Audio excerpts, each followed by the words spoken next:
Bonjour Hélène Frade. Bonjour Damien. À la une de la presse, d'abord ce matin, la campagne de l'entre-deux tours. En France, après le premier tour des législatives, la majorité présidentielle est menacée de perdre sa majorité absolue à l'Assemblée. Au coup d'à coup, on le sait, avec la NUP, l'alliance de la gauche emmenée par Jean-Luc Mélenchon, le camp présidentiel se retrouve sous pression et tâtonne pour trouver la bonne stratégie, d'après le Parisien aujourd'hui en France, qui rapporte que la Macronie hésite encore entre agiter le chiffon rouge et jouer la crédibilité ou parler du quotidien et prendre de la hauteur. Signe de ces hésitations, la difficulté à prendre une position claire dans les circonscriptions où la NUP fait face au Rassemblement national de Marine Le Pen au second tour. Ces atermoiements, on le voit, agacent beaucoup Libération. Macron tortille du front. Le journal tient à rappeler qu'Emmanuel Macron a été réélu à l'Élysée en avril grâce aux électeurs de gauche qui ont voté contre le Rassemblement national.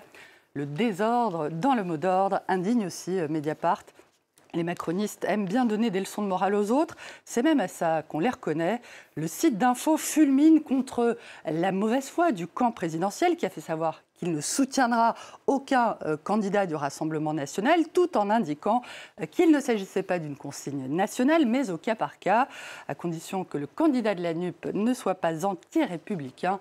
Un terme qui reste à définir un peu plus précisément.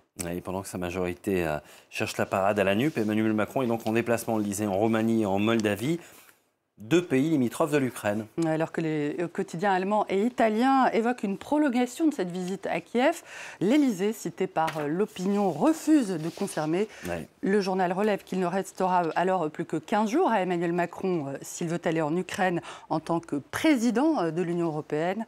En attendant, ce déplacement en Roumanie sera lié à l'engagement présidentiel de se rendre auprès de soldats français en opération.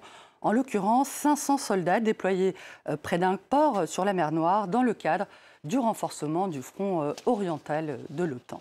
Oui, des soldats qui se retrouvent dans le nord de l'Europe, dont certains ont opéré au Sahel pendant des mois ou des années. L'armée française met un terme à l'opération Barkhane au Mali, dans un contexte de forte dégradation sécuritaire au Sahel, on le disait, notamment au Burkina Faso.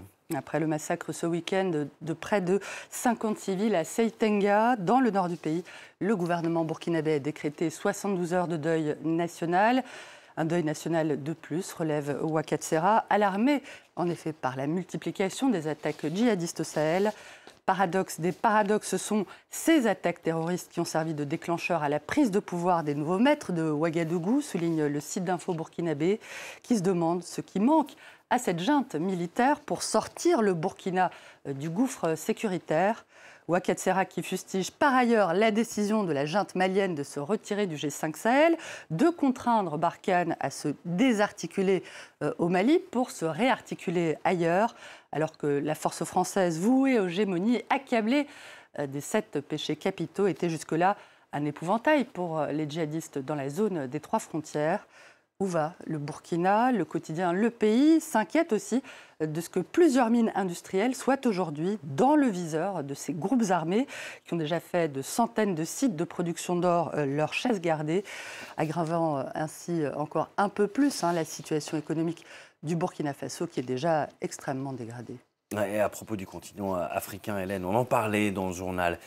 Cette affaire qui est en train de faire scandale, notamment au Royaume-Uni, ces migrants qui sont sur le sol britannique, qui sont attendus dans les heures qui viennent au Rwanda, où ils sont expulsés, envoyés par le Royaume-Uni en vertu d'un accord récent entre Londres et Kigali. The Independent rapporte que le dernier recours en justice a finalement été rejeté hier, le gouvernement britannique refusant de revenir donc sur sa décision de sous-traiter ses obligations en matière d'asile au Rwanda en échange d'une compensation financière. Ce marché indigne une partie de l'opinion britannique, notamment au sein de l'Église anglicane, qui dénonce, je cite, une honte pour le Royaume-Uni, selon The Eye. Le journal précise toutefois que sur les 31 migrants qui étaient prévus au départ, seuls 7 devraient finalement embarquer sur ces vols pour le Rwanda. Moins d'une dizaine de migrants renvoyés, on l'entend, voilà précisément ce qui indigne The Daily Mail. Le tabloïd ultra-conservateur se félicite en revanche de cette décision de la justice britannique d'autoriser ces déportations. On peut saluer, je cite, les juges qui ont rejeté à 3 reprises les demandes de militants de gauche de stopper le départ de ces migrants. Mais quelle farce, je cite toujours, que seule une poignée des 130 migrants prévus au départ soit finalement renvoyée. Voilà, et dans le journal de 9h, on retrouvera Simon Wolfart, notre correspondant à Kigali, pour faire le point sur ces expulsions. On ne se quitte pas là-dessus, Hélène. Avant de vous laisser filer, Damien, profiter du soleil, je tenais à vous mettre en garde contre la tentation de profiter des beaux jours pour vous adonner aux joies du trampoline. The Times, quotidien britannique, fait en effet état d'une étude indiquant que la moitié des admissions aux urgences au Royaume-Uni pour les enfants de moins de 14 ans, en tout cas, sont liées à des blessures dues à l'usage du trampoline. Une installation certes amusante, mais fort dangereuse. Bref, pour éviter les fractures et autres entorses, Damien, je vous recommande plutôt d'investir dans la chaise longue. C'est beaucoup plus sûr et beaucoup plus agréable, n'est-ce pas, en ces temps de canicule. Ça me va très bien. Comment rebondir après cela, je ne sais pas. Si c'était vous dire au revoir et à demain. Merci beaucoup, Hélène. Merci à vous d'avoir choisi France 24. Le prochain journal, c'est dans une poignée de minutes.